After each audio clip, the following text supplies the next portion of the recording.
우리가 함께 상고할 말씀의 제목은 든든히 서가는 교회입니다.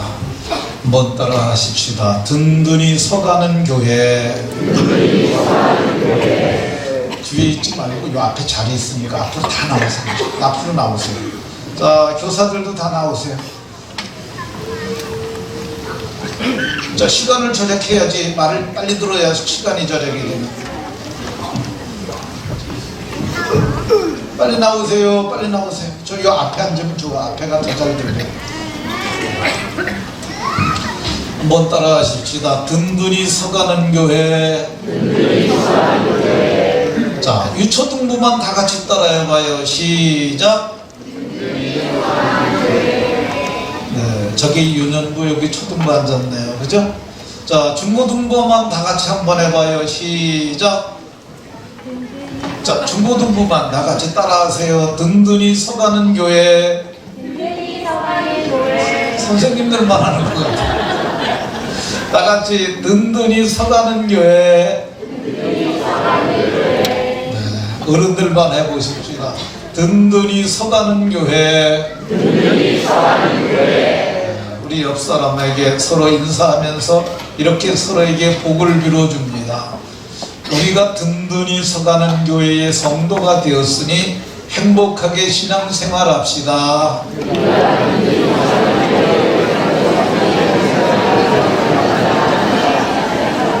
네, 우리 어린이들도 다 하세요. 우리 어린이들도 옆 친구와 악수하면서 다 같이 한 번 더 해봅니다. 내가 한 번 더 할게요. 네? 자, 우리가 든든히 서가는 교회의 성도가 되었으니 행복하게 신앙생활 합시다.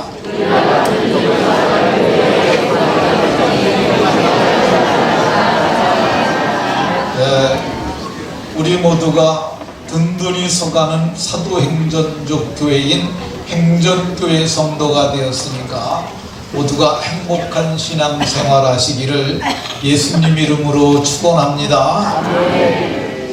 세상에는 교회가 참 많습니다. 우리나라에도 교회 엄청 많습니다. 여러분들 몇 개인지 안 쉬어봤지요? 네, 이걸 쉬어보는 사람들이 있어요. 문화관광부에서 교회 숫자를 조사해 봤더니 4만 개 정도 된다고 해요. 4만 개. 4만 개가 얼마만큼인지 잘 가늠이 안 되시잖아요. 근데 편의점이 또 4만 개라고 해요. 그러니까 편의점 숫자와 교회 숫자가 비슷합니다. 그러니까 편의점을 우리가 쉽게 갈 수 있는 거잖아요. 갈 수 있잖아요. 그러니까 교회도 우리가 쉽게 갈 수 있도록 많으니까 교회가 많은 건 좋은 줄로 믿으시기 바랍니다. 그러면 교회가 언제부터 있었을까? 자, 교회가 언제부터 있었을까? 성경을 보게 되면 사도행전 7장에 스데반 집사님이 광약교회라는 것을 말씀하고 있어요. 계산을 해보면 지금으로부터 약 3400년 전에 있었던 교회예요. 이 3400년 전에 있었던 광약교회는 애굽에서 나온 사람들이 광약교회 성도들이 되었어요. 그러면 광야에 건물이 있었을까요? 아니요, 없었어요. 그러니까 광야에는 건물이 없었고 사람만 있었어요. 그러니까 교회는 건물을 가리키는 것이 아니라 사람을 가리키는 거예요. 예배하는 건물은 예배당, 또 좋은 의미로 또 성전이라고 그러는데 제가 보기에는 예배하는 집, 예배당이 더 정확한 표현이라고 생각합니다. 그러면 이 교회가 도대체 뭘까? 교회. 광야에 있던 교회는 애굽에서 나온 사람들이 교회가 됐어요.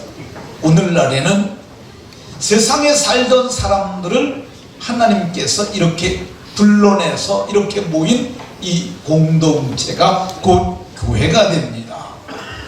그러면 광약교회는 어떤 사람들이 광약교회 성도가 되었을까요? 성경을 보면 이 사람들은 애굽에서 살았는데 마지막에 애굽을 떠나던 날 밤에 하나님이 양을 잡으라고 그랬어요. 그래서 양을 잡는데 이 양 밑에다가, 모가지 밑에다가 양푼이라고는 넓은 그릇을 놨어요. 그리고 사람이 그걸 타고 앉아가지고 칼로 목을 잘랐어요. 이걸 멱을 딴다고 해요.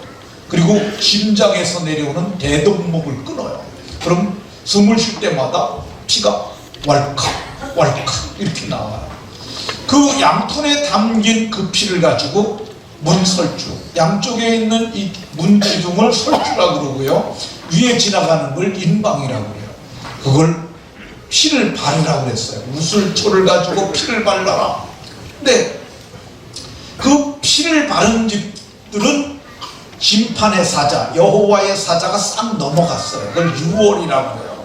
근데 그 피를 안 바른 집들은 모두가 장자, 첫 번째 태어난 사람들이 모두가 죽었어요. 그러니까 양의 피를 바르고 구원받은 사람들이 광야에 와가지고 광야교회 성도가 됐어요. 오늘 우리는 어떤 사람들입니까? 우리 세상에 살고 있었는데 창세전에 하나님이 우리를 알으셨어요. 베드로 사도님이 뭐라고 그랬냐 하면은요, 핏부림을 얻기 위해서 너네들을 택했다고 말씀하셨어요. 그리고 우리에게 마음에 뿌림을 받아 마음에 예수의 피가 들어왔어요. 예수님 믿는 그 순간 피가 들어왔는데 피가 생명이잖아요. 그래서 새 생명 얻은 사람들, 이런 사람들이 어떤 사람들이냐, 이런 사람들이 교회의 성도가 되는 줄로 믿으시기 바랍니다. 그럼 여러분 성도님일까요? 아닐까요? 자, 다시 한번 물을게요. 여러분 성도님이에요? 아니에요? 네, 성도님들이에요. 자, 두 번째, 어떤 사람들이 성도님이었을까? 광야의 교회의 성도님들은 홍해바다를 걷는 사람들이에요. 이 홍해바다가 이 모세가 지팡이를 쫙 이렇게 하니까 바다가 갈라졌어요. 그리고 하나님이 동풍을 불어오게 해가지고 그 뻘밭을, 진흙발인데 그걸 쫙 말려버렸어요. 아스팔트처럼. 그래서 이스라엘 백성들은 거기를 건너오는데 물이 좌우에 이렇게 벽처럼 생겼어요. 굉장히 넓게 갈라졌어요. 쉽게 나오는 조막한 갈라진 거 아니고요, 그 300만이 건너가려면 500m 이상 갈라졌어요. 근데 물이 이렇게 무지무지 높은 거야. 그 물을 쳐다볼 때 무슨 생각 들었겠어요? 야, 저 물이 덮치면 죽겠다. 근데 거기서 그들이 죽음을 경험하면서 건너왔어요.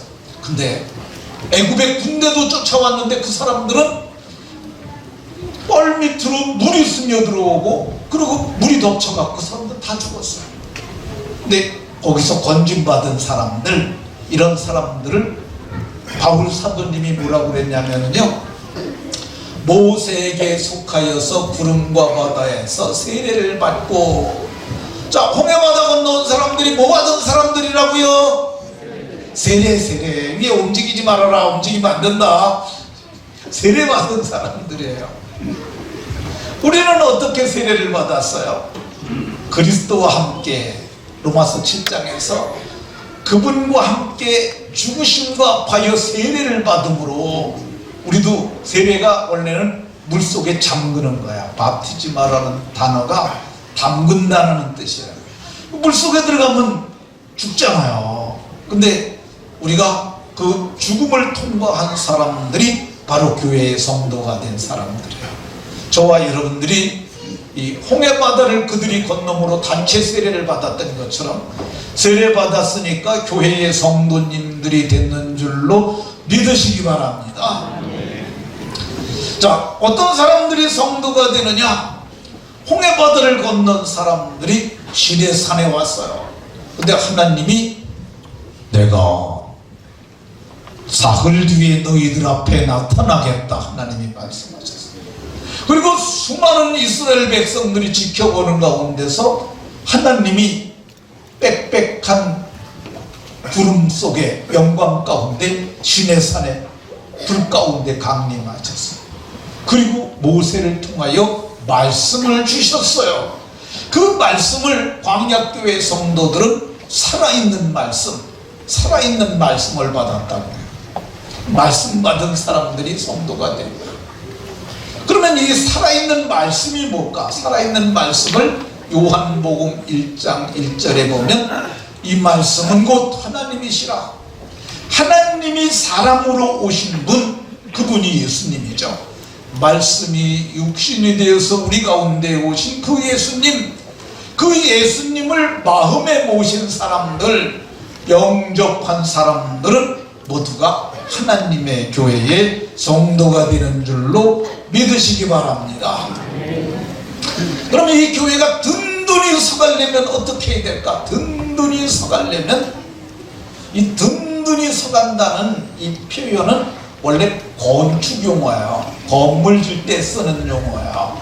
오이코도메오라는 말은 집을 짓는다는 뜻이에요. 자, 건축물을 한번 보도록 하겠습니다. 저게 한옥, 전통 한옥인데, 자, 기둥 밑에는 뭐가 있나 자세히 보세요. 기둥 밑에 뭐가 있죠? 돌, 주춧돌. 이 집을 지는데 어떻게 져야 되느냐? 예수님이 말씀하셨어요. 내 말을 듣고 그리고 그 집을 잘 져라. 그런 사람은 반석 위에 집을 지는 사람과 같다고 그랬어요. 근데 이 반석이 성경을 보면 예수님이라고 말해요. 반석은 곧 그리스도시니라. 이 반석 위에 세워져야 돼요. 우리 교회는 반석 대신은 예수님의 말씀 위에 세워진 줄로 마음에 믿으시기 바랍니다. 자, 건물에 주춧돌만 있으면 안 되잖아요. 또 뭐가 있어야 되죠? 기둥을 세워야 돼요. 기둥. 자, 기둥이 몇 개인가 한번 쉬어볼까요? 하나, 둘, 셋, 넷, 다섯, 한 20여 개의 기둥이 세워졌어요. 기둥을 하나가 세워갖고 집 지을 수 있을까요? 혼자는 그래서 교회라고 할 수 없어요. 기둥을 2개를 가지고 집을 지을 수 있을까요? 좀 힘들죠. 기둥 3개면 집이 됩니다. 2-3 사람으로 교회 시작해도 돼요. 근데 그래도 교회가 규모 있게 되려면 크면 클수록 기둥이 많아져야 되죠. 그럼 이 기둥이 뭘까? 성경에 보면은 사람이 기둥이라고 나와요. 기둥같이 여기는 야고보, 게바는 베드로예요. 요한, 이 지금 거기에 이 말을 하는 사람은 바울 4명이나 되잖아요. 기둥이 있어야 해요. 이 교회는 기둥이 있어야 되는데 우리 교회에도 기둥이 많아요. 3분의 장로님이 큰 기둥들이죠. 또 안수 집사님들도 큰 기둥들이죠. 권사님들도 큰 기둥들이죠. 그리고 그 외에 수많은 집사님들이 있고 다 건물 옆으로 가는 도리, 건물 다시 띄워주세요. 기둥만 세운다고 건물이 서 있겠어요? 옆으로 지나가는 걸 이 중방, 밑으로 내려가는 맨 밑에 지나가는 것을 하방이라고 그러는지는 잘 모르겠어요. 근데 위에 올라가는 건 도리가 분명해요. 그리고 거기다가 대들보가 얹혀지고 손가락을 걸고 그래서 저렇게 하는 거죠. 근데 이 기둥이 한 군데 있어야 되는데 기둥이 도망가면 어떻게 될까? 기둥이 도망가면 무너지는 거죠. 그래서 교회는 그 교회의 기둥으로 세웠으면은 거기 있어야 돼요. 짐이 무거워도 거기 있어야 돼요. 짐을 못 지는 사람들은 기둥이 될 수가 없어요. 기둥은 무거워도 그 짐을 잘 치는 사람들이 기둥이 되는 줄로 믿으시기 바랍니다.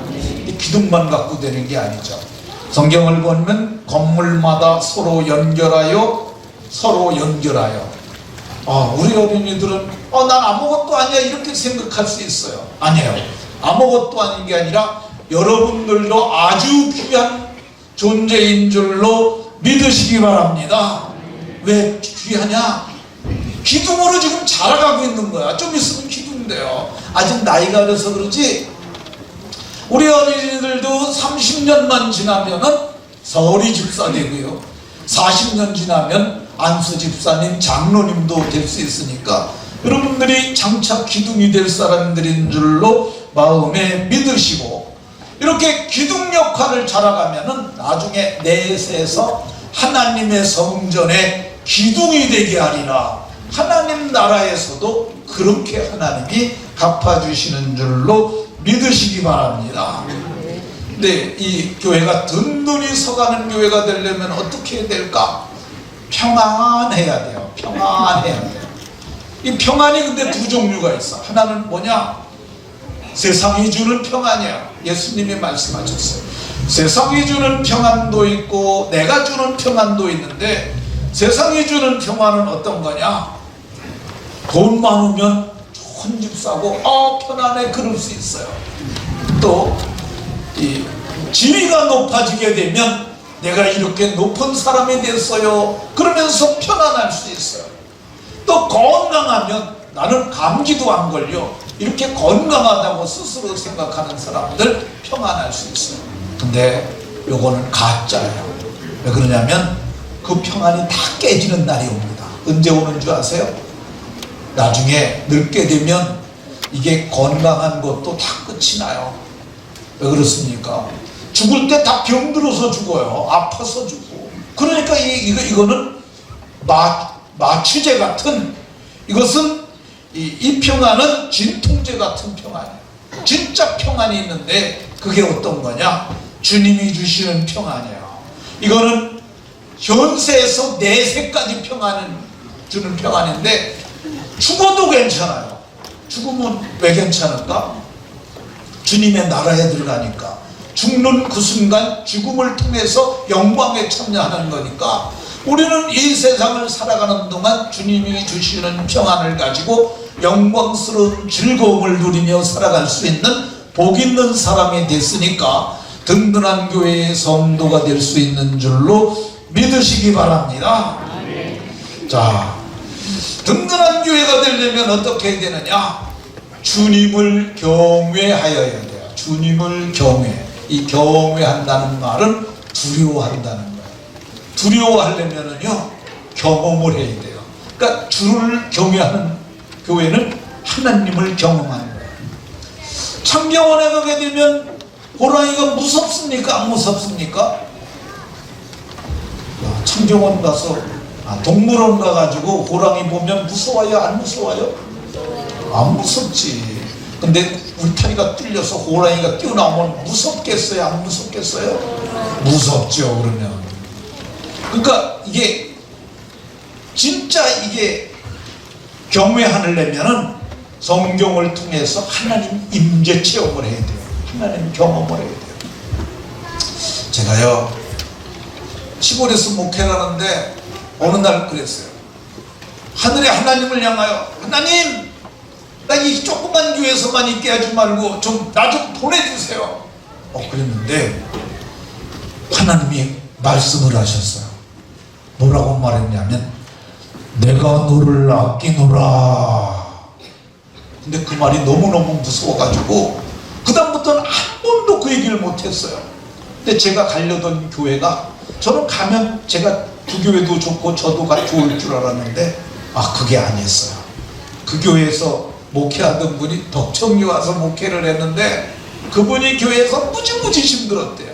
그러니까 하나님은 저를 향한 계획이 이곳에 개척해서 이렇게 하려는 하나님의 계획을 갖고 있었는데 그걸 모르고 그랬는데 하나님 경험을 한 거야. 그러니까 그 다음부터는 무서워가지고 말을 할 수가 없어요. 그러니까 하나님을 경외하려면 하나님 경험을 해야 되는데 하나님을 경험을 하게 되면 하나님 말에는 무조건 순종하게 돼 있어요. 초대교회는 순종함으로 든든히 서가는 줄로 믿으시기 바랍니다. 든든히 서가는 교회는 어떤 교회냐? 성령의 위로로 진행하는 교회예요. 성령이 위로도 하시고 격려도 하시지만은 간섭도 하세요. 잔소리도 하세요. 하지 마라 그런 것도 하세요. 근데 어느 날 제가 2013년도 정도로 생각이 되는데 어느 날 저에게 교회가 건강해야 된다고 말씀하셨어요. 교회가 건강해야 되는구나. 근데 어느 날 또 하나님이 말씀하셨어요. 교회는 선교를 해야 된다는 거야. 아, 교회가 선교를 해야 되는구나. 또 교회가 제자를 삼아야 된다고 그러셨어요. 아, 제자 훈련해야 되는구나. 교회는 다음 세대를 잘 가르쳐야 된다고도 말씀하셨어요. 그래서 계속 주시는 낫단으로 주어진 것이 맞춰준 게 우리 교회 7대 비전이에요. 그래서 이 하나님의 간섭하심이 있는 교회가 그게 든든히 서가는 교회인 줄로 믿으시기 바랍니다. 든든히 서가려면 어떻게 해야 되느냐? 수가 더 많아져야 돼요. 수가 더 많아지니라. 수가 더 많아져야 돼요. 우리 교회는 제일 처음에 저하고 제 아내하고 그리고 4명의 아들 딸하고 그렇게 첫 예배를 드렸어요. 근데 그날 예배 드리는 중간에 4명이 들어왔어요. 길가에서 예배를. 그때 제가 그랬어요. 이야, 한 목사가 교회를 개척하니까 하나님이 기뻐서 이렇게 첫날부터 함께 할 사람들을 보내주네. 그랬는데 그 사람들이 그냥 가더라고. 그 사람들이 계속 물어봤어요. 뭔 일이냐고 그랬더니 지나가다가 프랭카드 교회가 걸려서 들어와 봤다고. 그래서 자기네들은 여기 뭐 친척집에 왔던 사람들이라고 했어요. 그리고 사람들이 안 왔는데 그 후부터 한 사람, 두 사람 전도에서 오기도 하고 자기 발로도 오고 그래가지고 오늘 우리가 모인 이 공동체가 되었습니다. 든든히 서가는 교회는 수가 더 많아집니다. 이 든든히 서가는 교회는 어떤 복이 있느냐? 행복해지는 복이 있어요. 예수님 믿음으로 말미암아 우리는 복을 받았는데 이 복이 천국 갈 때까지 복을 누리며 살게 됩니다.